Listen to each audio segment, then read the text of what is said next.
In a recent incident, Brazilian soccer star Vinicius Junior, who plays for Real Madrid, was subjected to repeated racist insults during a match in Spain. This incident has ignited a heated debate about tolerance for racism in Spanish society and the world of football at large. Unfortunately, the current measures in place to combat racism, such as banning racists from stadiums or imposing fines on teams, have proven to be ineffective.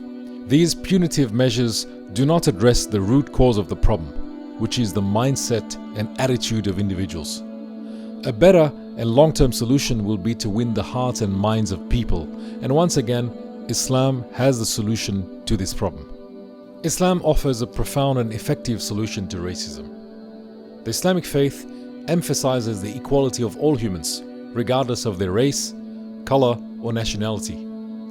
The Quran states in Surah Al-Hujurat, chapter 49, verse 13, "O mankind, we created you from a single pair of a male and a female, and made you into nations and tribes, that you may know each other.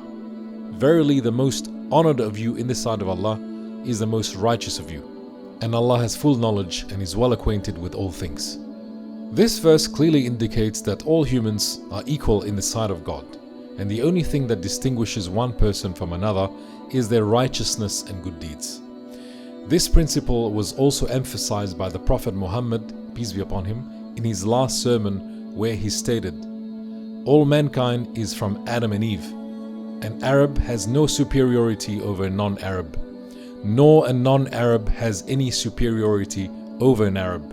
Also, a white has no superiority over a black, nor a black has any superiority over a white, except by piety and good action."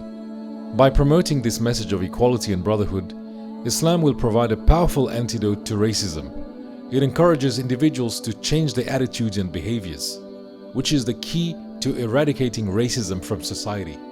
If these principles were widely adopted and practiced today, incidents like the one involving Vinicius Junior would become a thing of the past, and Allah knows best.